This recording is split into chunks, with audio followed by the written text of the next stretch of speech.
Друзі, всім доброго вечора. Дякуємо, що приєдналися. Я бачу, що продовжуєте приєднуватися.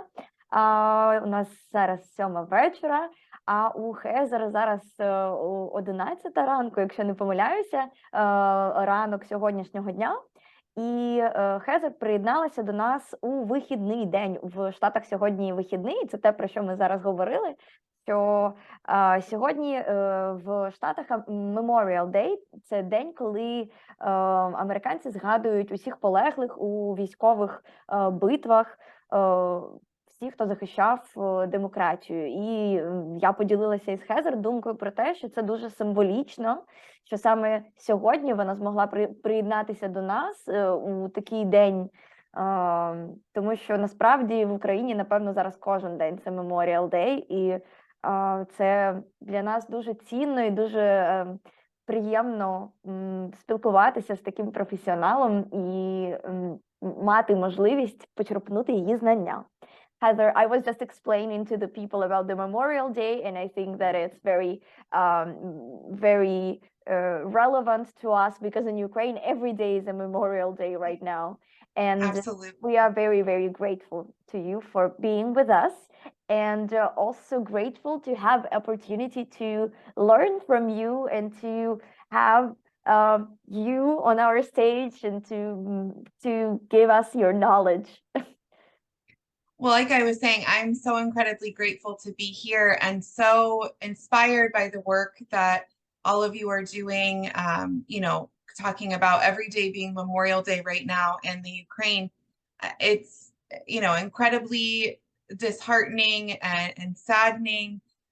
And so any way that I can offer support or, that any of our Montessori community, I feel like that's something that's so special about Montessorians is our desire to build one another up, support one another, to really be that global citizen that Dr. Montessori described. And so hopefully that's what today offers for all of you, is just a little bit of support, some hope, and some guidance and times that I know are incredibly difficult for you all. Thank you. Хезер ділиться із нами тим, що дуже вдячна нам за можливість бути присутньою, за можливість розділити з нами цей день. І це насправді дуже розчулює її серце і серце кожного, що в Україні зараз кожен день це Memorial Day. І вона надзвичайно рада поділитися своїм досвідом з нами, і вважає, що взагалі вся спільнота Монтессорі світова, вона є таким глобальним ком'юніті, глобальною спільнотою, що підтримує одне одного і прагне до глобального громадянства, як його назвала сама Марія Монтессорі. Тож вона сподівається донести до нас сьогодні свою підтримку, надію і трошечки нас провести через якісь для нас важливі частини знань, якими вона може поділитися. Yes.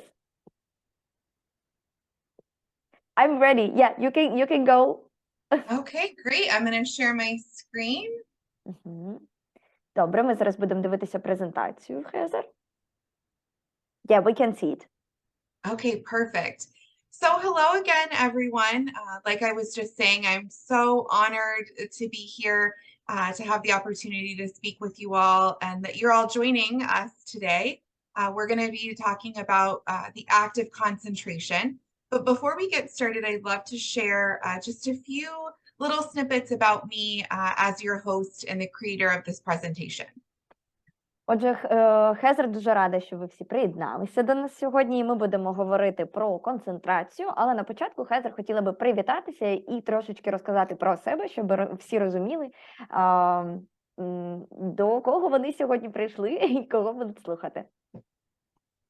So my name is Heather White. I am a former Montessori classroom teacher, administrator, and in-home caregiver with nearly 15 years of experience in the world of Montessori.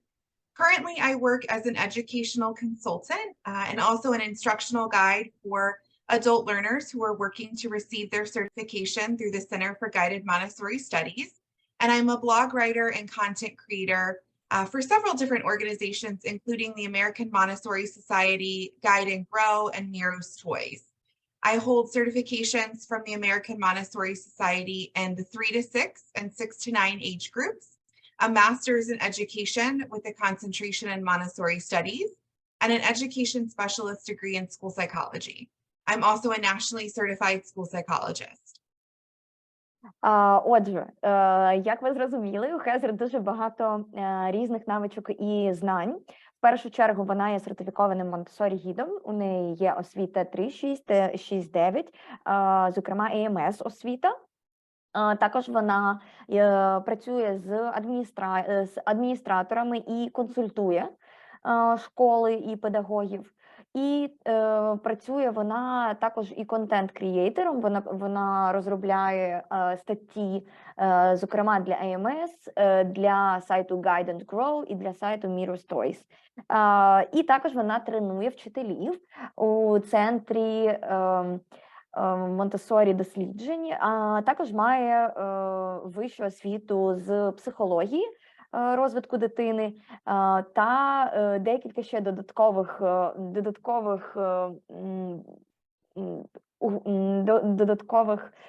регалій, всі з яких я окремо напишу в пості, який буде присвячений цій зустрічі, щоб зараз не витрачати час, і я боюся щось неправильно перекласти.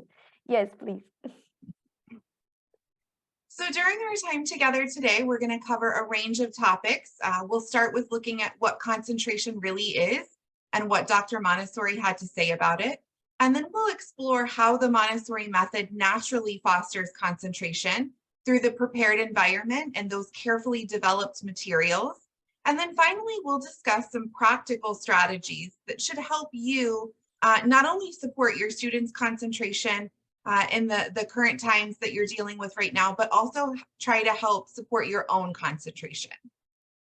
Отже, на початку ми поговоримо про те, що взагалі таке концентрація, а потім ми перейдемо до того, як Монтессорі метод природнім шляхом допомагає розкритися концентрації, зокрема через роботу із матеріалами.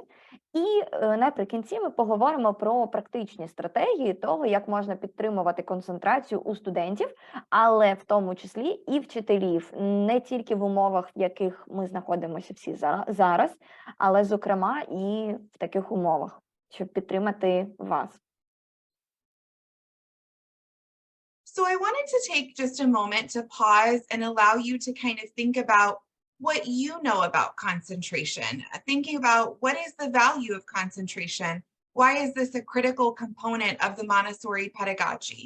And to inspire you while you ponder those questions for just a second, I wanted to share with you a quote from Dr. Montessori from her book, The Absorbent Mind, where she speaks about concentration. She once said, "The first essential for the child's development is concentration.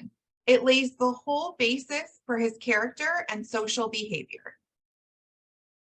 Отже, для початку Хезер хоче, щоб ви всі подумали над тим, що для вас особисто значить концентрація, як ви розумієте це поняття. Можете, до речі, поділитися з нами в чаті своїми роздумами.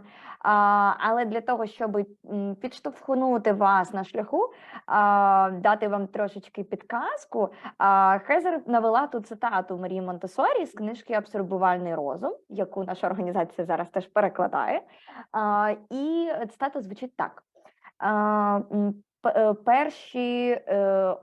Перші критичні для дитячого розвитку, першою найбільш критичною для дитячого розвитку є саме концентрація. Вона покладає основу для її характеру і для її подальшої соціальної поведінки. So Maria Montessori first discovered the phenomenon of concentration when observing a small 3-year-old boy working with the cylinder blocks, the material that she developed. She was absolutely struck by the intensity with which the child worked.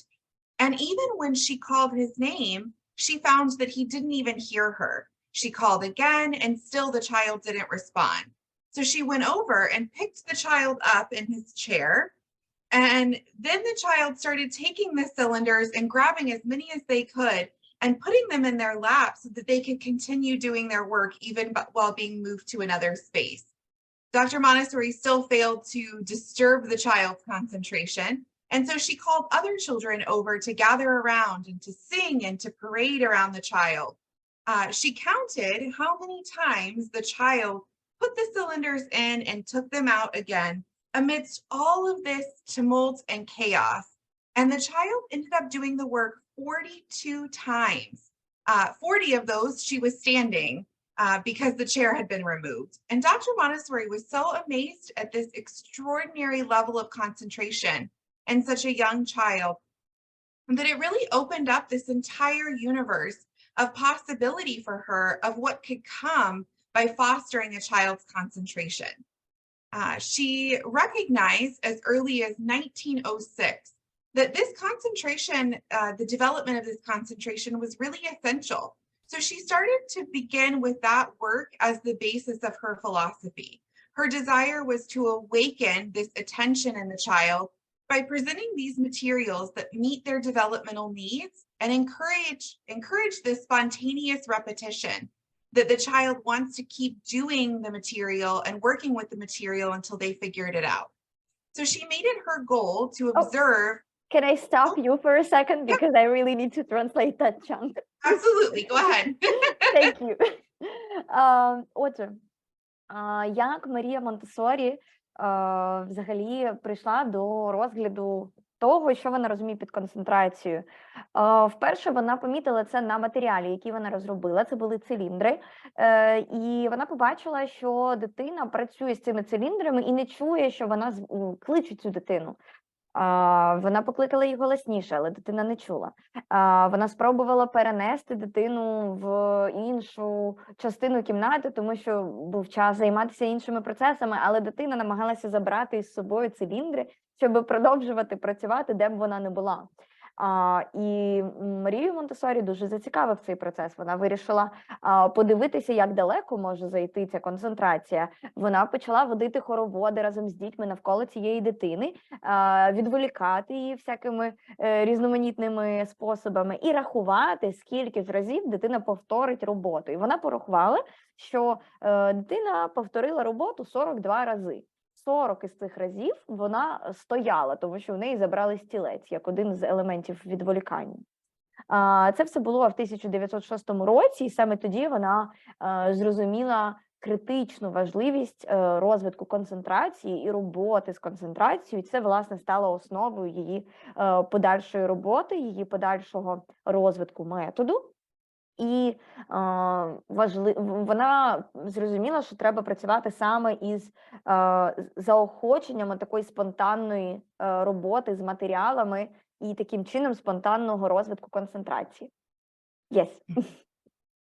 So with these observations that she's made, this child in this deep concentration and her desire to awaken their interest and their attention, she made it her goal to continue observing, to determine which objects really attracted the child's attention and created this fixation that she believed would develop these powers of concentration that she was looking for. And she used that to guide her interactions with the children and to guide her careful development of the materials that she made.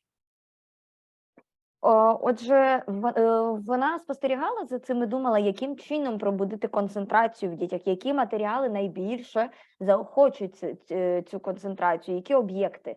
І це стало якраз основою побудови її всього методу і всієї тієї різноманітності матеріалів, яку ми зараз маємо. Ми завдячуємо фактично цьому відкриттю і тому, що Марія Монтессорі дуже уважно спостерігала за тим, які матеріали захоплюють дитячу увагу, а які ні. So now we'll take a look and explore some of the ways that the Montessori method naturally fosters this sense of concentration based on Dr. Montessori's work. Отже, зараз ми можемо подивитися і поговорити про те, яким чином Монтессорі метод сприяє природній підтримці концентрації. So what Maria Montessori described as concentration, more recent psychologists describe as flow or attention or even focus. It's this deep, engaged state where your heart rate slows, your brain becomes really active in these measurable ways that they're able to see through different pictures and images, and your brain really starts to synthesize information. You become calm, self-controlled, and powerful. And Montessori supports this type of concentration in 3 ways. Through the prepared environment, by offering these really interesting materials that engage the child's senses, and by removing obstacles that might disrupt or distract the children from developing this concentration. Отже, до того, як Монтессорі почала говорити про дитячу концентрацію, цей феномен називали або фокусом уваги дитини, або навіть потоком уваги. І в цілому це все одно відповідає тому, що називається активним мозком. Те, що зараз спостерігається вченими, які досліджують мозок, нейродослідниками, що в момент, коли людина сфокусована, зокрема дитина сфокусована і сконцентрована, то мозок проявляє активність, він синтезує нову інформацію, синтезує нові нейронні зв'язки, але в той же час людина ззовні виглядає максимально спокійною і зосередженою. І за рахунок чого ж такий стан досягається в класі Монтессорі? В першу чергу завдяки підготовленому середовищу, яке включає в себе різні зони і дозволяє вибирати активність. По-друге, це підготовлені спеціальні матеріали, які заохочують дитину пробувати їх своїми відчуттями. Це в першу чергу сенсорна зона, але в кожній зоні основний фокус якраз іде на сенсорне дослідження матеріалів. І третім аспектом є прибирання, усунення різних перепон, які можуть якось пошкоджувати цей фокус уваги або збивати його, відволікати дитину тощо. So one of those elements we just spoke about that really facilitates concentration through the Montessori approach are those carefully designed activities that Dr. Montessori developed. Her goal was to create works that would engage the child in sustained, purposeful activity that would build their concentration and really allow them to develop this attention for small detail. She set out to develop materials that would not only attract the child's attention, but also really help them build this sense of organization in their mind, help them learn about real qualities about the earth and their surroundings, and to explore these really, really small differences and qualities so that they could see further details around them. It was these concrete learning experiences that would help the child's brain start to filter out distractions and control their impulses, fostering that sense of concentration. So the materials have these clear, distinct steps. They inspire this intrinsic reward, and they're purposeful because they're chosen by the child. And all of these things really promote that deep focus that we're looking for in the classroom. 1 second.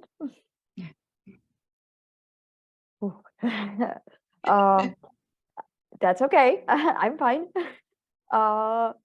Отже, Монтессорі матеріали створені таким чином, щоб максимально заохочувати дитину до взаємодії з ними.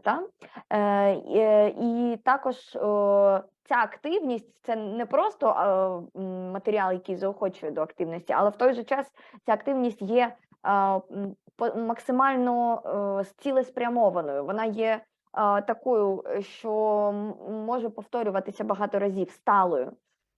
І також сприяє тому, щоб приваблювати увагу дитини. Вони створені красивими, обережними, лаконічними, ці матеріали. І також створені для того, щоб будувати організаційну структуру їхнього мозку. Тобто через реальні ознаки, які досліджує дитина через Монтессорі матеріал, вона бачить їхні подібності, бачить їхні відмінності І, відповідно, через цей конкретний матеріал вона має змогу покращувати свій фокус, робити його більш глибоким. І також через вибір, через незалежний вибір кожного матеріалу, через те, що дитина може вибрати сама, з яким матеріалом вона хоче працювати, це теж сприяє більш тривалому, більш довгому фокусу і, в принципі, глибокій концентрації. So one of the most powerful ways that we can remove those obstacles or remove those distractions when we're trying to encourage concentration is through the uninterrupted work cycle. And this provides a consistent period of time each day where the child is able to focus and to work with rarely being interrupted. So, no, go ahead. I was going to try and pause a little more frequently to make it easier for you. Thank you. Окей. Отже, для того, щоб прибрати те, що заважає нам у концентрації, зокрема, ми використовуємо саме неперерваний робочий цикл. Це робочий цикл, який дозволяє якраз протягом тривалого періоду, ми знаємо, що це в середньому 3 години часу кожного дня. Протягом цих 3 годин дитина має цей неперерваний час, коли вона може вибрати активність і працювати з нею максимально зосереджено. І цей час він є захищеним і сприяє її глибшій концентрації. Yes. So by carefully observing the children, Dr. Montessori recognized this flow that took place. So during the first about hour and 20 minutes in the classroom, she noticed that children typically pick a really easy task, and then they do a moderately challenging activity, followed by this period of about 10 minutes of what she called false fatigue, which is where children appear restless and the noise in the classroom increased. And she said that this was really the time that they were preparing for their culminating work. They were getting ready to choose this really challenging task where they could concentrate really deeply. And so she felt that it was really important to give them this uninterrupted work time so that they could get to that point of deep concentration. Отже, в своїх спостереженнях Марія Монтессорі помітила, що протягом приблизно першої години 20 хвилин, десь 80 хвилин в середньому, діти вибирають достатньо прості завдання для себе, а потім пробують щось складніше, але десь трошки ближче до кінця, протягом 2 години може настати такий період, який ми називаємо хибною втомою. Це 10 хвилин, коли діти нібито втомилися і більше концентруватися не можуть, але насправді десь приблизно через 10 хвилин вони можуть повернутися, як правило, до більш глибокої роботи, і саме тут концентрація може розкритися на повну міру. So student agency is also naturally promoted in a Montessori classroom, and this too fosters concentration.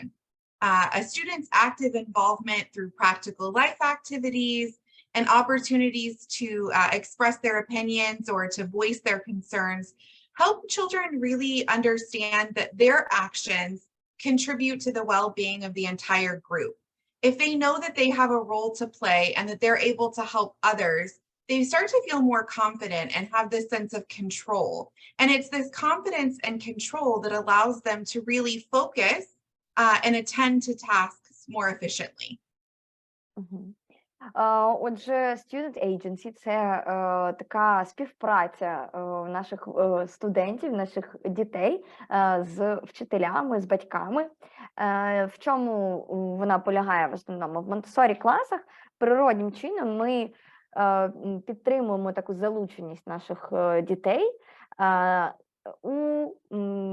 у навички, у життєву практику. Тобто тут ми бачимо на картинках, що діти разом з вчителями миють вікна, наприклад, займаються будь-якою діяльністю з прибирання і догляду за середовищем. Тобто це все, що стосується життєвої практики.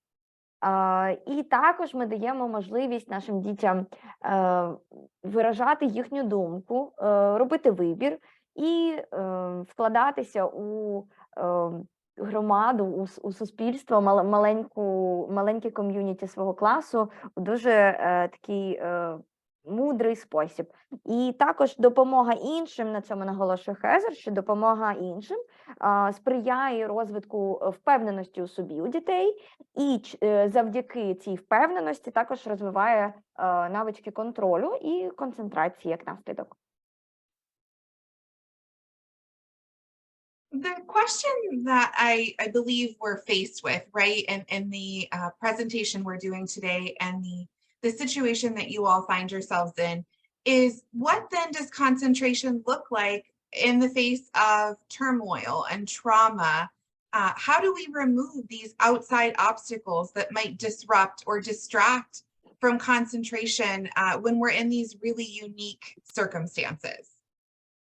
Отже, зараз Хезер говорить про те, що як нам формувати цю концентрацію в умовах, коли навколо відбуваються такі страшні події, коли діти знаходяться в постійному стресі, так само, як і вчителі, і також присутня травма усюди.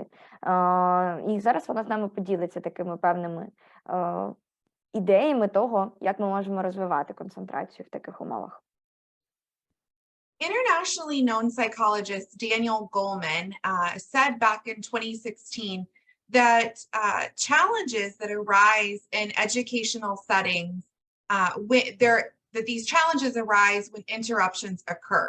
And so although the interruptions taking places in your classroom settings might not be what is a typical interruption, right? Moving from one subject to another, changing one teacher to another, competition with grades, rewards and punishments. There are still these interruptions that are taking place from outside factors. And Goleman said that there are a few strategies that could be implemented when these interruptions take place, and they really align really beautifully with Montessori principles. Let's stop here. Отже, Девід Голман, відомий дослідник емоційного інтелекту, у своїй заяві 2016 року говорив про те, що основні проблеми із концентрацією виникають тоді, коли присутні зміни у середовищі. Великі або малі, це не має значення, тобто це може бути, наприклад, зміна приміщення, коли діти пересуваються з одного класу в інший на різні уроки. Або це можуть бути різні типу категорії заохочення і punishment. Господи, в мене вилітають слова з голови.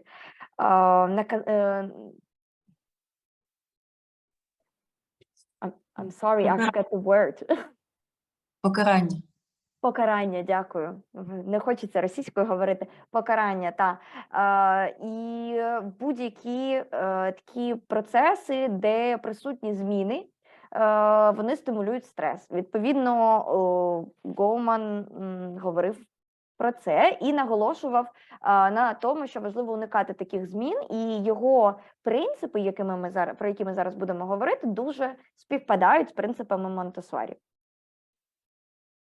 So the first strategy that Goleman recommended was to slow down, for teachers and students to find ways that they could start slowing themselves down.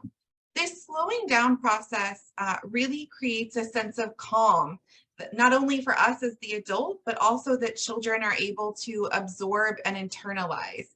When we slow down as well as the adult, we're able to give more intentional care to children. We can take time to make sure we're choosing gentle words, that we're modeling behaviors we want children to imitate, and that creates this sense of safety and security, which is what allows the children to then engage in deep concentration. Отже, першою стратегією, яку рекомендував Девід Голман, це Сповільнюватися, і це допомагає всім в класі заспокоїтися. Допомагає дітям краще зрозуміти і імітувати нас, тобто вони таким чином теж сповільнюються, і воно формує таке загальне відчуття спокою в класі, і воно дуже швидко переймається усіма, хто присутній.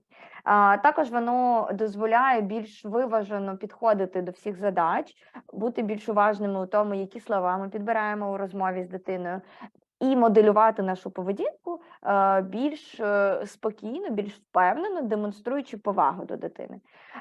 І також це дозволяє дітям проявляти свою незалежність і мати змогу спілкуватися на більш такому високому, глибокому рівні з більшою довірою один до одного і до вчителя.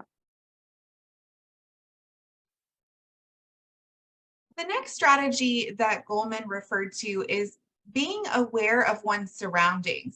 So concentration can also take on this quality of being acutely aware of what's happening around you and taking in all of the information from your senses, while also giving focused attention to one specific thing. And this is known as being mindful. It's this mindfulness that we really want to lean into when we're faced with turmoil and trauma.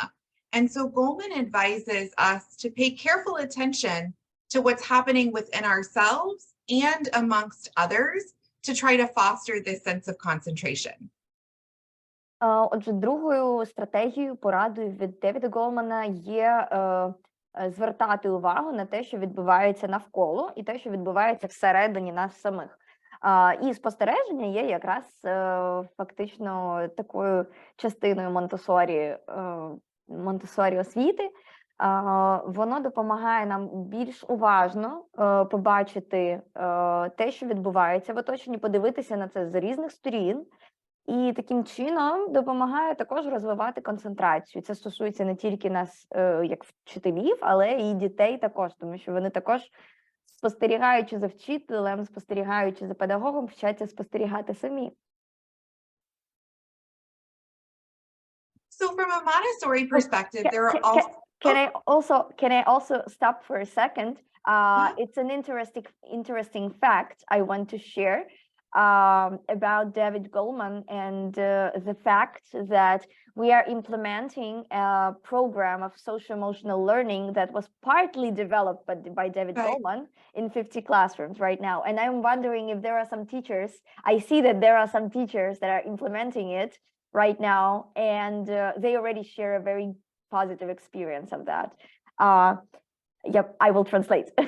Друзі, я поділилася, що наразі у нас, я бачу, тут присутні навіть вчителі, які також імплементують зараз у себе програму «Думай на рівних», про яку, я думаю, всі ви чули від нас і в наших соцмережах. І це програма, до якої, зокрема, долучився Девід Голман і його інститут розвитку емоційного інтелекту. Тому приємно чути, що ми вже в процесі цієї імплементації з вами разом. Ну, а хто ще ні, то буде можливість долучитися пізніше до цієї програми. Sorry за off-top. I'm sorry for the off-top. No, that was wonderful. I'm glad there's the connection there. That's wonderful. Yay! So something that you can do from a Montessori perspective to foster concentration as well is to really provide children with additional opportunities for practical life activities. If you can increase the number of activities that children can engage in from a practical life experience, you're really setting the stage for them to organically develop this deeper sense of concentration. You can try to think outside of the box and introduce new and varied practical life experiences for them. Maybe it's washing a table, using a screwdriver, maybe it's some woodworking, metal polishing, leaf polishing, making tea, sewing, embroidery. I mean, the activities for practical life are really endless. And these activities, this hands-on practical life experiences are really what help foster a deep sense of concentration naturally in the Montessori approach. Найкраще, що сприяє розвитку концентрації, найпростіше, що можна робити в класі, це вправи з життєвої практики. Життєва практика є безкінечним джерелом натхнення і варіативностей того, що можна робити з дітьми. І саме ця робота допомагає дітям розвивати концентрацію, тому що вони займаються дуже прикладною діяльністю, яка для них зрозуміла, їм зрозуміла мета цієї діяльності, і вони дуже зацікавлені в тому, щоб успішно її виконати. Тому практикуйте якомога більше вправ практичного життя у своїх класах. Це може бути що завгодно, від полірування металу до закручування гайок, роботи по дереву і догляду за рослинами, все що завгодно. Включайте у свої арсенали, догляди за тваринами, будь-які предмети, які у вас є. Це не обов'язково мають бути прям тільки такі матеріали, як вказані у вас, наприклад, в тренінгу, але все, що згодиться, все, що дітям цікаво, буде дуже сприяти їхній концентрації. Another natural way to foster students' concentration in a Montessori classroom is to really observe and lean into their interests. You can pay attention to the child, and this is really an act of will that Dr. Montessori described. She said, to help people develop attention, we must follow their interests so that their will is the driver. So introducing activities that appeal to topics and themes that they're enjoying. Maybe you use an interest in bugs to encourage counting, or an interest in playing dress up to talk about different cultures from around the world and the clothing that they wear. But using these interests in a way to draw the children in is another really natural way to support concentration in the classroom. Отже, іншим шляхом природнього розвитку концентрації студентів, дітей у класі є опирання на їхні інтереси, на їхні зацікавленості, спостереження за тим, що цікавить конкретну дитину, і захід через це. Тобто, якщо дитину цікавлять якісь жучки, то можна через жучків, наприклад, зайти і порахувати їх, або порахувати цятки на них. Або якщо дитині подобається перевдягатися і різні костюми, то через це можна зайти у презентацію і розмови, і різноманітні творчі активності щодо різних культурних особливостей різних народностей світу. Це просто такі приклади, але дуже важливо тут опиратися саме на інтереси дітей, тому що їм цікаво, звичайно, їхня концентрація буде будуватися швидше. So I know this one might be a little bit trickier, but when possible, allowing children to spend time outdoors or to connect with nature, maybe bringing nature in, is also so powerful for developing concentration. Richard Louv, who's the author of the book Last Child in the Woods, he coined this term nature deficit disorder. And this is a description of what happens to people when they're separated from nature. And he said one of the things that happens is they have a really hard time concentrating because they have this diminished use of their senses. So anytime you can help to bring nature inside, or to allow children to spend time outside, whether that's scrubbing a deck, maybe, there's some activities here of counting pine cones, or maybe they could use a water hose to walk on a line. Anytime you can have this connection with nature is also a great way to facilitate and encourage concentration. Can you repeat the name of the author, please? Yes, his name was Richard Louv. Mm-hmm. Okay. Отже, наступним таким важливим елементом є проведення часу на дворі. Хезер розуміє, що зараз це не завжди можливо в наших умовах, але можна постаратися, наприклад, привнести елементи природи у клас, наприклад, приносити листочки, збирати гербарії, шишки, квіти, і будь-які такі елементи. Але зв'язок із природою надзвичайно важливий. І автор Річард Лав, який написав книжку «Остання дитина у лісі», він створив такий термін, називається природній дефіцит, ні, не так, це розлад дефіциту природи. Отак. Тобто це розлад, від якого страждають люди, які недостатньо часу, практично не проводять часу на природі. І він полягає у тому, що ці люди, у них якраз дуже знижується концентрація. А знижується вона за рахунок того, що люди недостатню кількість часу мають на природі, а вона, в свою чергу, допомагає нам, стимулює наші сенсорні системи, вона стимулює кожну сенсорну систему, якщо ви про це подумаєте більш глибоко. І таким чином допомагає мозку адаптуватися, розслабитися. Основна суть тези Хезер в тому, що дуже важливо все-таки пробувати проводити хоча б якісь активності на дворі, якщо це навіть збирання шишок і рахування їх, якщо це просто вийти і пройтися по лінії, зробленій з шлангу, або навіть просто з якоїсь дерев'яної балки, це все, цього достатньо, просто один контакт з природою і можливість вийти на траву, а не на асфальт, допоможе дітям краще концентруватися. Yes. Like we talked about before, the work cycle, this uninterrupted work cycle, really inspires concentration.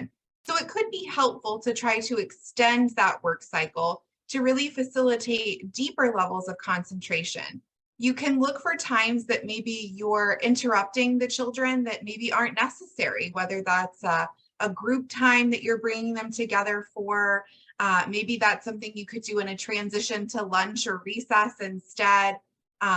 Or maybe instead of a big group circle time where everybody has to come together at once, you could do smaller groups for singing or story time.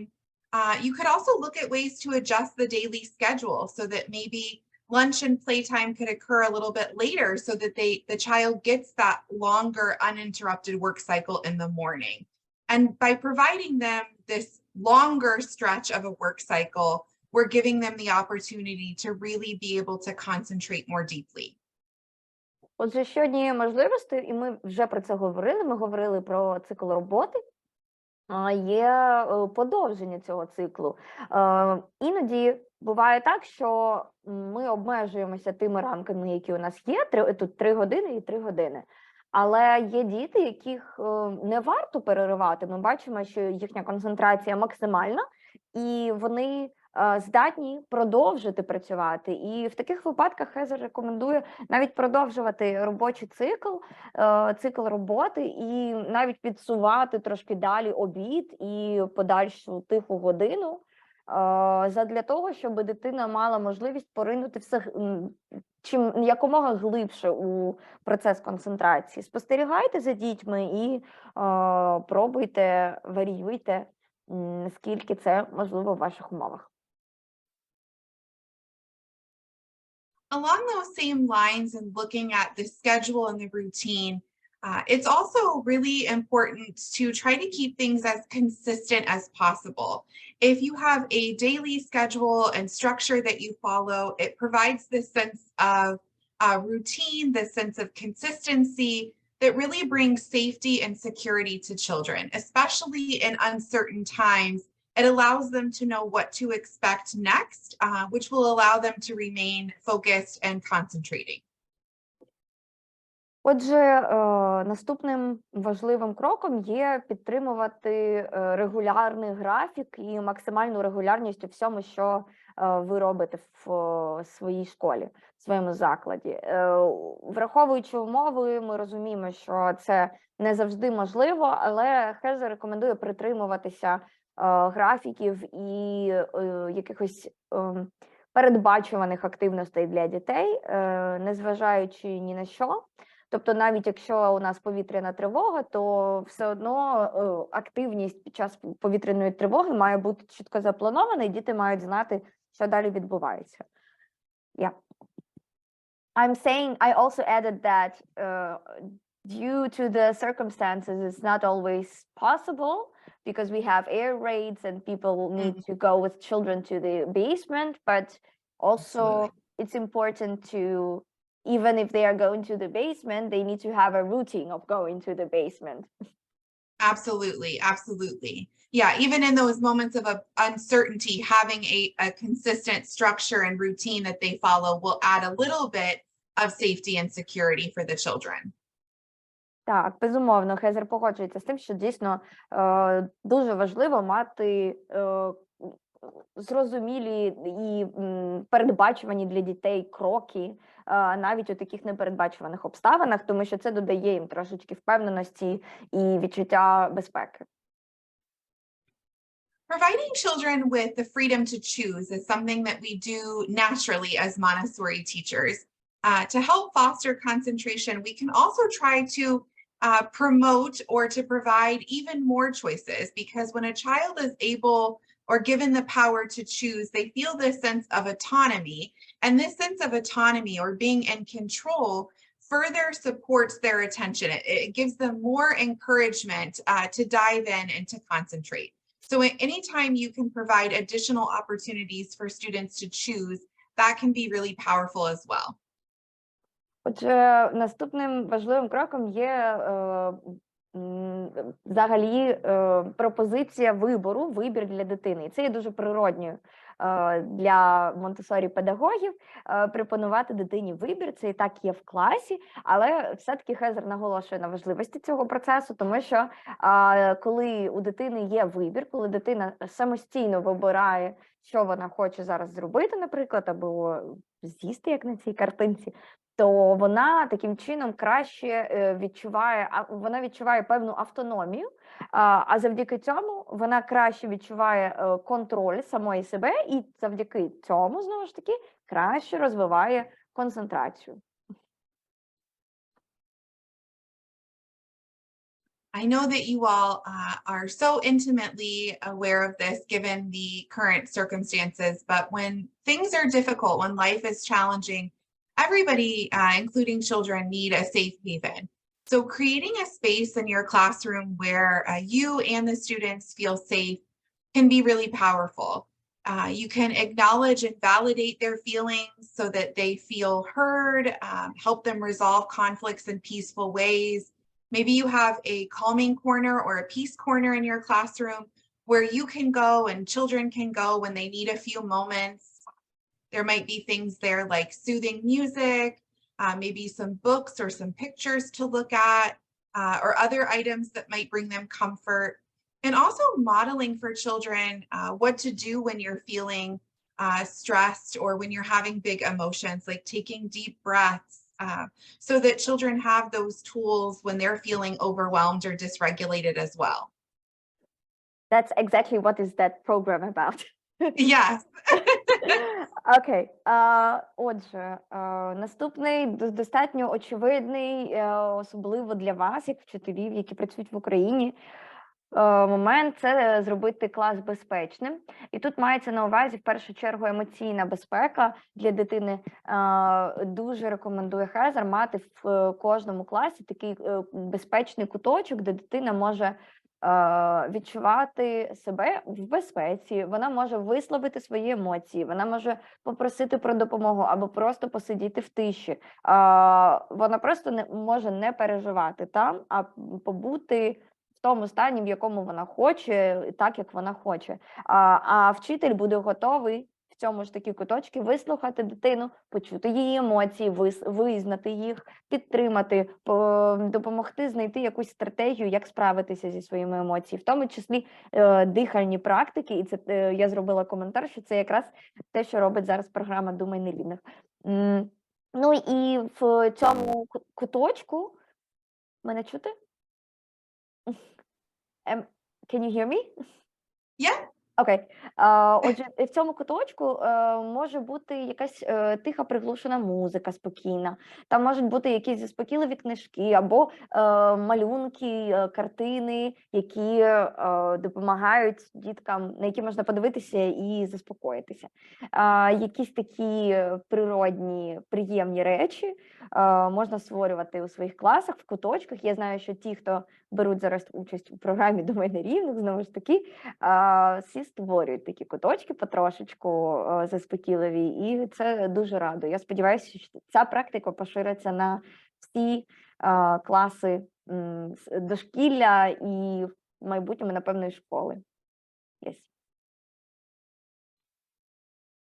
I would be absolutely remiss not to touch on the importance of self-care and all of this. So self-care is absolutely crucial in becoming the prepared adults that Dr. Montessori talked about and envisioned.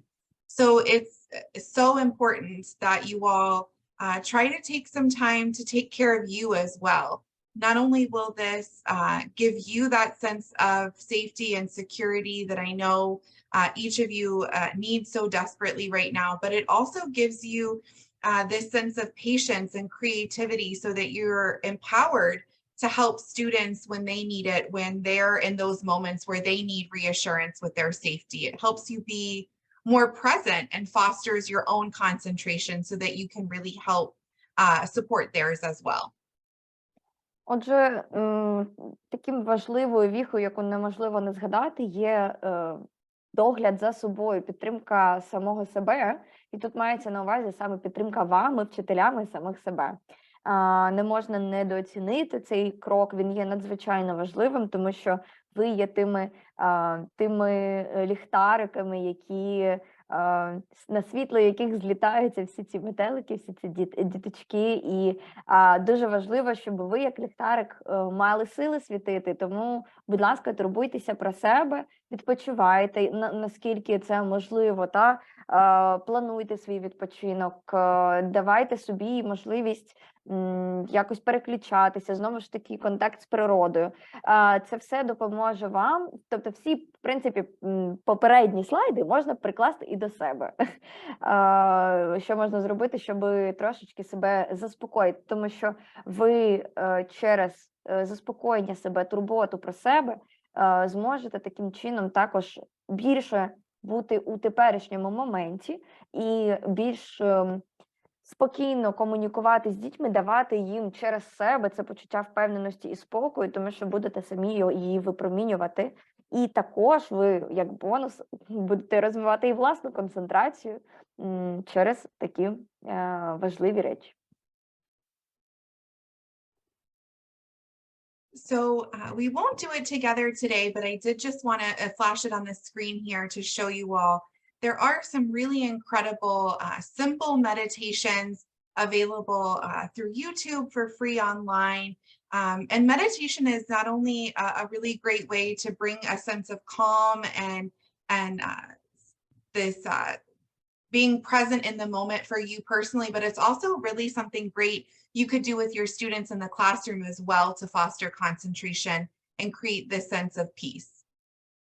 Отже, Хезер тут привела нам як приклад 5-хвилинну медитацію, яку можна робити будь-де. Я впевнена, що ми розмістимо цей лінк також у нашому телеграм-каналі для всіх, кому цікаво. І вона говорить про те, що насправді зараз дуже багато ресурсів діляться інформацією про те, якими методами можна легко медитувати, доволі швидко, і приводити себе у такий спокійний стан, допомагати собі розслабитися і якось повернутися у теперішній момент. І також Хезер рекомендує використовувати медитації не тільки для себе, але й для дітей, користуватися ними в класі, і це також буде сприяти підвищенню концентрації у дітей і у вас. Sometimes we become so focused on trying to make things better, trying to improve, that we really forget to just take some time to appreciate the present, to recognize what's happening right now. So I think it's important as well to try to take a moment to acknowledge and accept where you are right now, knowing that you're striving to learn more, to really to be a better model for the child, to help promote your own sense of concentration in the child. But remember to tell yourself that you're enough and that you're doing your best. Dr. Montessori said in her book, Education and Peace, the child developing harmoniously and the adult improving himself at his side make a very exciting and attractive picture. And I think that's just so beautiful to remember that you're on a journey with the child as well, and to just try to pause sometimes and appreciate, you know, the beauty of what's happening amongst all of this chaos and turmoil as well. I will translate the whole thing, and then I will ask you to repeat the quote because Yes, that's absolutely. too important. Everything is important, but the quote needs to be exact. Отже, наступним таким суперважливим кроком є все-таки не забувати помічати той момент, де ви є зараз, і ті обставини, в яких ви є зараз, і підтримувати себе, радіти тому, що ви маєте, і продовжувати рухатися, незважаючи ні на що, тому що всі ви тут для того, щоб покращити свої знання, допомогти дітям краще прожити все, що зараз відбувається, допомогти собі, допомогти близьким. Ви всі небайдужі люди, і це все варто помічати, а не тільки думати про те, що ой, там попереду ще стільки всього. Треба зробити це і це. Подумайте, просто порадійте тому, які класні ви є вже зараз, і не зупиняйтеся. І пам'ятайте, що вас достатньо, і ви робите свій максимум. Це те, що варто собі повторювати, якщо раптом вам здається якось інакше. І також Хезер привела цитату Марії Монтессорі з книжки «Освіта і мир», яка вже ось-ось. Нам уже соромно писати про це, тому що ми продовжуємо годувати вас якимись обіцянками, але вона, правда, уже на фінальній стадії, і зараз фінальні там корективи вносяться дуже ретельним редактором. І зараз би я процитувала цитату Марії Монтессорі. Heather, can you please repeat the quote? Yes. The child developing harmoniously and the adult improving himself at his side make a very exciting and attractive picture. Отже, дитина, що розвивається гармонійно, а також дорослий, що покращує себе поруч із такою дитиною, є дуже натхненною картиною. Переклад в книжці буде, скоріш за все, трошки інший. Я імпровізую на ходу. I'm improvising because this is the book that we will, that is translated already and that we will publish hopefully in June. If everything will be good. And yeah, I just shared that. That might be not exact quote. Well, I'm glad there's that overlap. That's exciting that that's being published soon. Yes, that will be the first book. But you know that. You wrote the article. So I wanted to close the presentation with one last powerful quote from Dr. Montessori about the value of concentration. She said, concentration is the key that opens up the child, the latent treasures within him. And I just wanted to acknowledge each of you for just a moment that the work that you're doing is incredibly inspirational. I want to hopefully offer you some encouragement to continue to stay true to your purpose, to your values. Give yourself grace, knowing that this is a really challenging time and that the love and power of Montessori will continue to lead you through and will not only help the children discover the treasures within them, but will also help you discover the treasures within yourself as well. Отже, останнім слайдом цієї презентації є цитата від Марії Монтессорі, що концентрація є ключем, що відкриває приховані скарби, що є всередині дитини. І тут Хезер також ділиться своїм захватом від того, що ви працюєте з дітьми, незважаючи на обставини, ви намагаєтеся донести до них все найкраще, що ви маєте, і все, що можливо донести. І вона сподівається, що енергія, любов і сила методу Марії Монтессорі, і, можливо, навіть трошечки сила Хезер допомогла вам і допомагає, надихає вас по ходу, і Хезер, сподіваюся, що долучилася до цього процесу, трошки вам допомогла і трошечки прояснила, можливо, якісь моменти або просто підтримала на цьому шляху. І дуже вдячна вам за те, що ви робите. I see there is a comment. Thank you from the bottom of my heart for the meeting. I wish everyone peace and kindness in their hearts and classes. Дякуємо, Наталія. Thank you so much. I wish the same for each of you. And I want to share the same sentiment here and just say thank you so much for having me. It really is such an honor.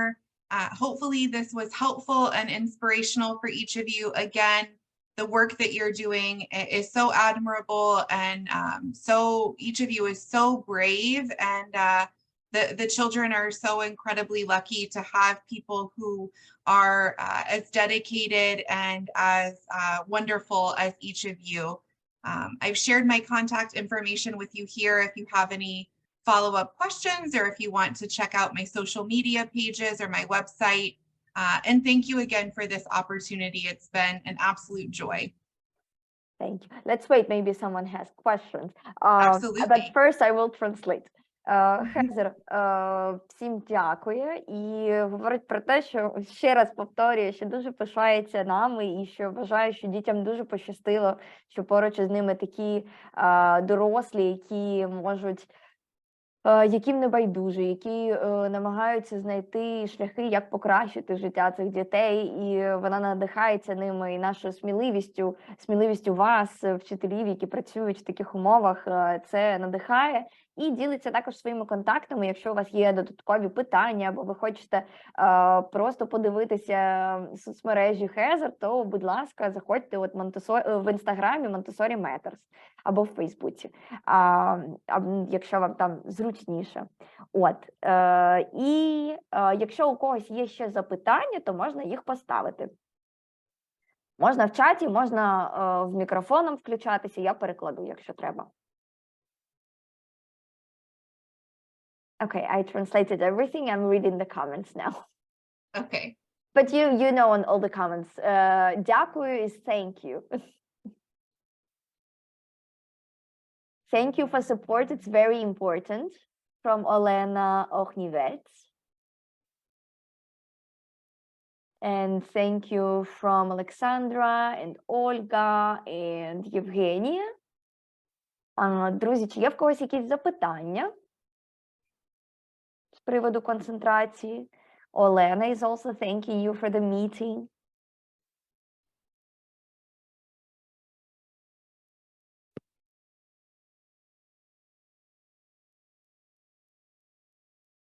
Чи є якісь запитання? Я так розумію, що немає, враховуючи те, що всі мовчать. Вітаю, можна я?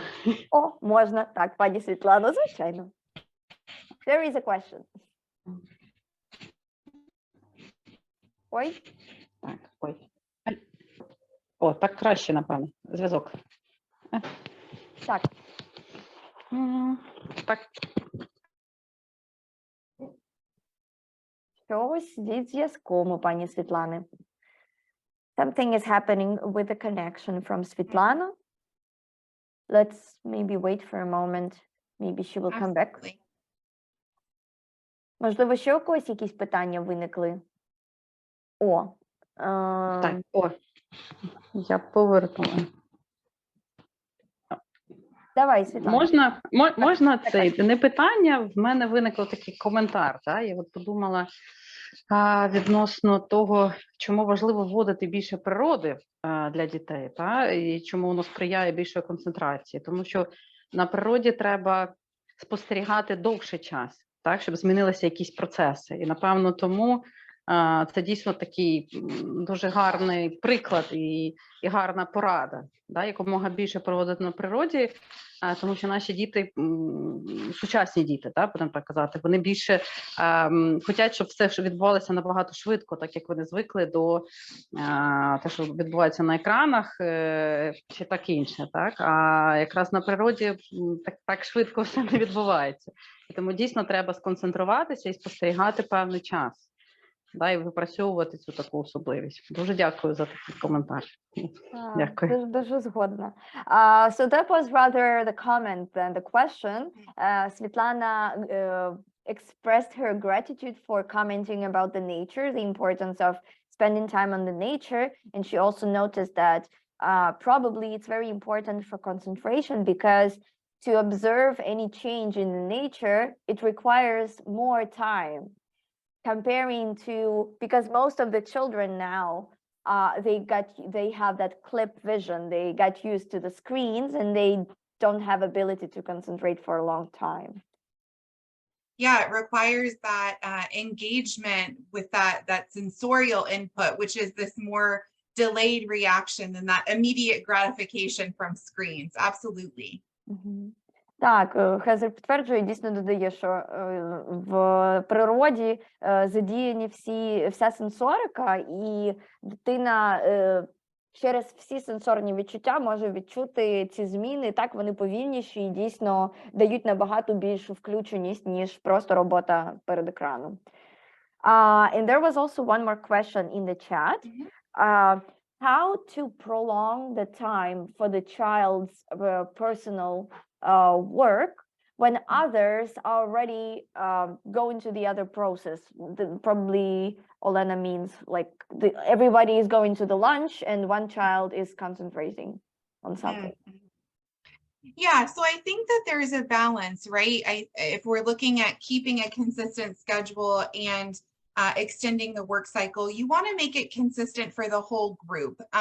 So you want to try to extend that work cycle for all of the children. But if there's a specific time that transition happens, maybe there's an opportunity that a child could keep working if that's what they want to do instead of going to recess, or if if there's an adult that can stay with them. But really, it's about extending that work cycle for the entire group rather than just for one individual child. Thank you. Отже, тут більше Хезер мала на увазі продовження робочого циклу для всієї групи дітей. Таким чином, кожен матиме можливість поглиблювати свою концентрацію, можливо, не зразу, але поступово. Але як варіація це може бути дійсно так, якщо дитина, скажімо, концентрується і є можливість залишити цю дитину з якимось дорослим, то вона може трошечки спізнитися і закінчити свою роботу, нічого такого в цьому немає. Скажіть, будь ласка. Так. Мене чутно? Так. Ага, дякую. Я хотіла доповнити ще до цього запитання, у співвідношенні у якому можна зрозуміти, що, наприклад, можна подовжити час для всієї групи. Тому що, наприклад, якщо більшість вже втомлена і дійсно вже не готові далі працювати, я розумію, що немає такої чіткої схеми, тобто 50 на 50, коли ми бачимо по таким-то ознакам, але все ж таки цікаво, наскільки реально це працює в житті, а не просто як рекомендація. Дякую. Дякую, чудове запитання. Зараз прикладу. Heather, a great question from Elena. That's an extension of that question. What do you think it should be approximately the ratio for children? So how many children or how many percents of children we should see that they are able to concentrate for longer? So we actually extend the circle. Olena highlights that she does not require any specific answer, but at least some measures, maybe something that will be more practical. Thank you. Yeah, so I just want to make sure I understood the question correctly. So how many students are we looking for that want that extra time to concentrate before actually making the extension? Yeah. Absolutely. So I would say I would look for a majority of your students, right? Let's say you have, 20 students in your classroom and 12 of them are really looking for more opportunities to concentrate. They're wanting more opportunities to do work. If it was only a couple, 3 or 4, then I would say those are ways that you could find individual opportunities for those children. Maybe they could bring work with them outside. Maybe an adult could stay inside with them to allow them to keep working. But I would say if the majority of your group, so, more than 50%, are really wanting additional opportunities, that's when I would look for ways to extend that work period. Thank you. Отже, Хезер ділиться тим, що якщо це, в принципі, якщо це більше половини дітей, то тоді розглядається можливість подовження кола подовження циклу для всієї групи. А якщо це декілька дітей, то тоді варто шукати індивідуальні можливості, тобто це або хтось із дорослих залишається із ними в класі, або вони можуть, наприклад, взяти роботу з собою на вулицю і продовжити працювати там. Якісь такі умови шукати, але, в принципі, якщо це приблизно половина або більша половина, то, звичайно, тоді воно того вартує. Дуже вам дякую за відповідь і дякую окремо за переклад, тому що насправді завдяки вам в мене є можливість зрозуміти, про що тут говорять, і це дуже цінно. Дуже дякую вам. Дякую, дуже приємно. Я стараюсь, мені здається, що не завжди виходить все як треба, але я стараюсь, щоб вам всім донести. There was a compliment for me for translating. Oh, yes, thank you. I wanted to add to that, Anna, that the way you can have a cue or a signal that the children need or want that additional work period is observing, right? Observing when it's time for that transition to happen. If the children are still engaged in deep concentration, Dr. Montessori said when they finish that deep concentration, you see this sense of joy and peace, and they're just kind of sitting in reflection. That's what you're looking for to know that they've had an ample extended work period. So observing for that sense of peace and reflection to use as your cue to transition. Тут ще додала Хезер про те, що можна використовувати спостереження як інструмент, який допоможе краще орієнтуватися в тому, чи діти готові до подовження кола. І те, про що говорила сама Марія Монтессорі, це яка дитина наприкінці свого робочого циклу, вона така розслаблена, спокійна, вона завершила. І от коли ми бачимо такий стан дитини, це значить, що цього часу для неї достатньо. Тобто це може бути орієнтиром про те, наскільки можна продовжити цикл. And I also see one more question in the chat box. Тут ще одне запитання від Валентини. How do you think physical activities or like exercises in the beginning of the work cycle or just before the work cycle are impacting the concentration? Are they helping or they can actually be unhelpful at all? Yeah, great question. So I think it depends on the individual child. That's a little bit hard to say because it does depend on specific children. So we know that engaging in physical exercise leads us to have these endorphins, right? And that gives us this sense of energy. And then there is this calm that comes afterwards. So it would, for some children, help them concentrate. They get all those wiggles out, all that movement, and they're able to engage in concentration. Where for other children, having this energized movement before the work cycle, it's harder for them to kind of regulate and calm themselves back down. So I think you really have to lean into your children and observe what their personalities are of whether that would work for them or not. Great.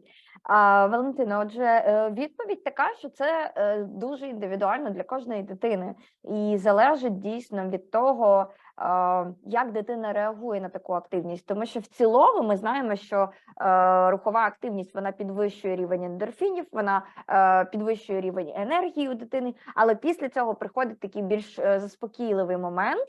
Але на якихось дітей це дійсно сприяє такий ефект, що вони зарядилися, вони витрясли з себе всі ці пустощі і заспокоїлися і готові працювати, а бувають діти, яким це не підходить, і навпаки, їх така активність розтрушує і ніби збиває з пантелику, тому тут важливо якраз повернутися до одного з попередніх слайдів і індивідуально підходити до цього процесу, спостерігати за дітьми, дивитися, в яким діткам це підійде, а яким ні, і у відповідності давати такі вправи тим діткам, яким це підходить.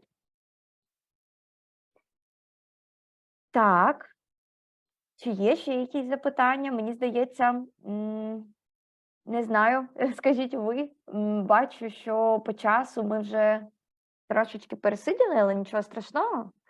Якщо у когось є щось дуже важливе, у нас такі цікаві запитання. Але бачу, що начебто більше рук немає. Okay, I see that there are no more hands, so no more questions. Thank you so much for joining us today and for sharing this. I'm sure that people will use this information in their classes, and I like the whole presentation was so calming and charming, and I hope that it also gave some sense of peace to the teachers, and I hope those who will watch the recording will also gain much, you know, appreciation and peace from this experience. Thank you. Absolutely. Thank you again for having me. And again, thank you to all of you for the amazing work that you're doing. And if you have any questions or need anything afterwards, please don't hesitate to reach out. I would love to support all of you in any way possible. Thank you. Друзі, я подякувала Хезер за те, що вона до нас сьогодні приєдналася, за те, що ми змогли побачитися, почутися, і за те, що вона нас підтримує. І сподіваюся, що ця презентація, вона сама по собі була така заспокійлива. Я сподіваюся, що вас трошки заспокоїло, розслабило, і що ви дізналися щось новеньке, або, як мінімум, нагадали собі щось важливе, і це допомогло вам в якійсь мірі. Я пропоную за нашою традицією включити камери, показати Хезер наші обличчя, відправити сердечки в чат і просто поставити реакцію сердечка, показати нашу вдячність всім разом. Ну і Хезер також наголосила на тому, що всі можуть звертатися до неї в соцмережі і на її контакти, якщо у вас є така потреба. I asked people to turn on their camera so you can see everyone and to share their gratitude.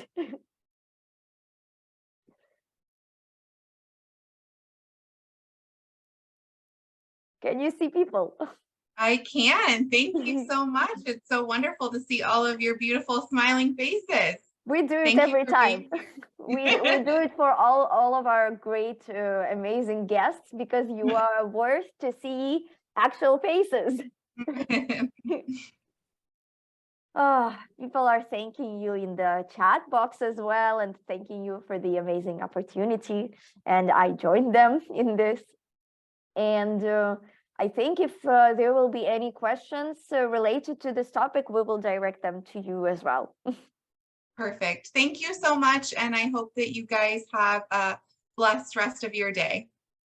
Thank you. So wishing you the great rest of your day as well. Thank you. Thank you. Дякуємо всім, дякуємо, що приєдналися до нас. Хезер, бажаю вам гарного продовження дня, щоб все було безпечно. Ну і я приєднуюся до цих побажань. Ну і бажаємо Хезер також гарного вечора. Всім щасти, до зустрічі.